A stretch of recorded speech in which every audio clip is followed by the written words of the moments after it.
Assalamualaikum warahmatullahi wabarakatuh.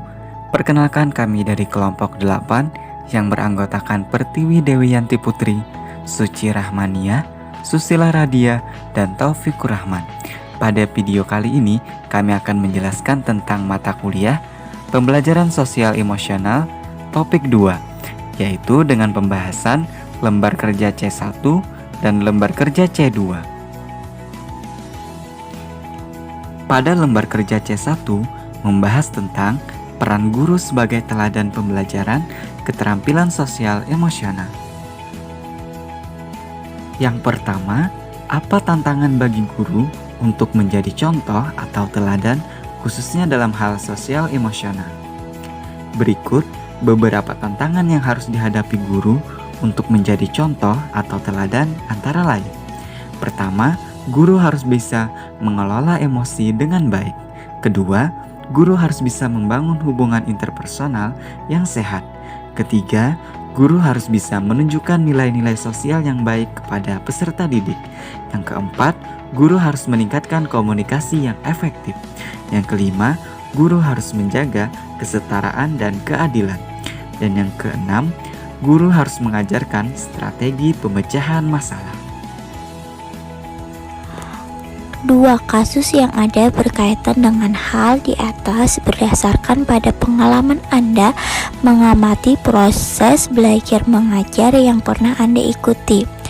Nah, kasusnya adalah kasus yang diamati dalam mengikuti proses belajar mengajar adalah beberapa peserta didik yang mengganggu teman saat pembelajaran, mulai dari berjalan hingga bermain di kelas.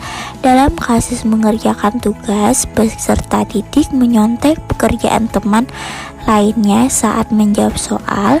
Peserta didik yang tidak paham dengan materi yang sedang diajarkan dan guru memiliki sifat yang galak sehingga memberi kesan kepada siswa ataupun mindset takut, tegang dalam mengikuti proses pembelajaran.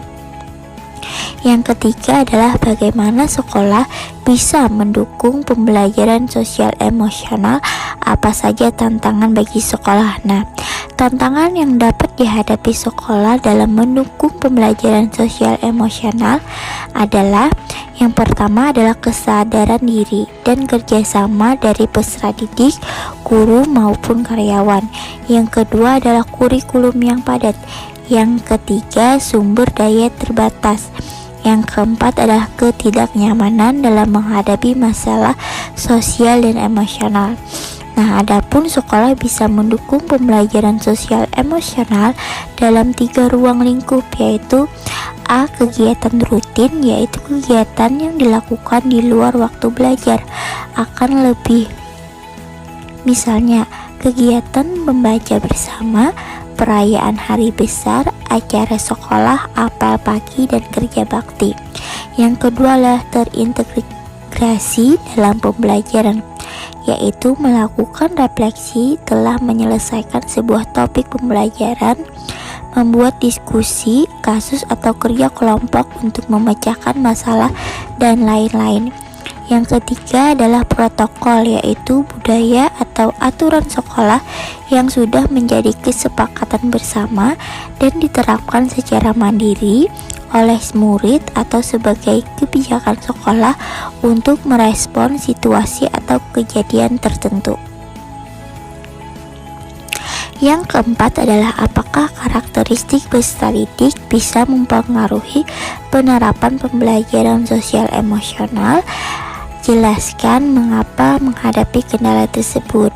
Ya, karakteristik peserta didik dapat mempengaruhi pembelajaran sosial emosional.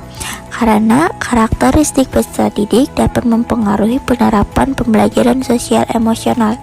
Emosi sangat berperan dalam membantu mempercepat atau justru memperlambat proses pembelajaran. Emosi juga berperan dalam membantu proses pembelajaran tersebut menyenangkan atau bermakna.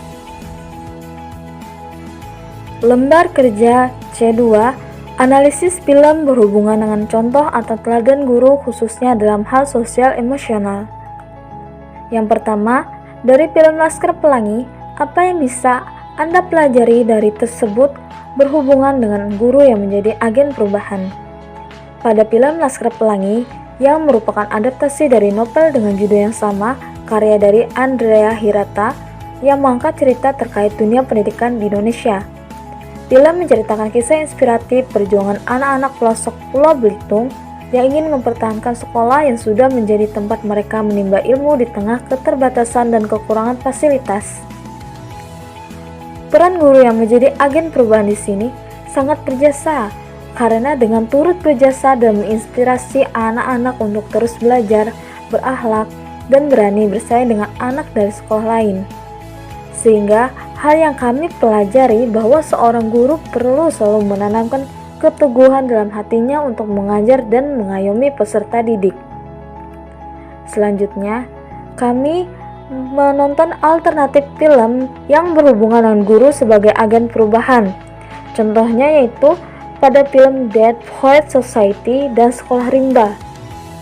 Yang kedua, kami membahas film Dead Poets Society yang dimana menceritakan tentang sekumpulan siswa sekolah yang membangun kembali suatu komunitas yang bernama Dead Poets Society atau DVS yang berfokus pada sastra untuk sebagai wadah mengekspresikan diri. Hal yang menarik adalah munculnya sosok guru yang bernama Mr. Keating yang mengajar dengan metode pengajaran yang tidak seperti guru yang lain. Adapun yang dapat kami pelajari berdasarkan cerita di dalam film Dead Poets Society dengan hubungan pada pembelajaran sosial emosional adalah pentingnya untuk seorang guru tidak hanya berfokus mengajarkan peserta didik sebuah ilmu saja, namun juga dapat mengajarkan mereka untuk menemukan potensi yang ada di dalam diri mereka melalui pendekatan secara emosional. Terakhir, hal yang kami pelajari dari film Sekolah Rimba dengan mengaitkannya dengan pembelajaran sosial emosional. Film Sekolah Rimba ini menceritakan tentang pengalaman dari perjuangan seorang bernama Butet Manurung yang mengajar suku anak dalam atau yang lebih dikenal dengan anak rimba di pedalaman nasional Bukit 12 Provinsi Jambi. Konflik di dalam cerita tersebut menyoroti permasalahan yang menjadi kendala anak rimba dalam mencoba untuk mengenyam pendidikan. Hal yang kita pelajari dari film Sekolah Rimba adalah seorang guru sebagai agen perubahan yang tidak pernah patah semangat untuk memberikan pendidikan yang layak serta mengabdi untuk negeri. Hubungannya dengan pembelajaran emosional di sini adalah mengajarkan bahwa adanya rasa untuk saling membantu dan menghargai akan menciptakan perubahan besar yang tidak hanya dirasakan oleh individu, namun akan mengajak orang-orang dapat ikut berkontribusi dalam memajukan dunia pendidikan Indonesia. Sekian presentasi dari kami. Salah khilaf mohon maaf. Assalamualaikum warahmatullahi wabarakatuh.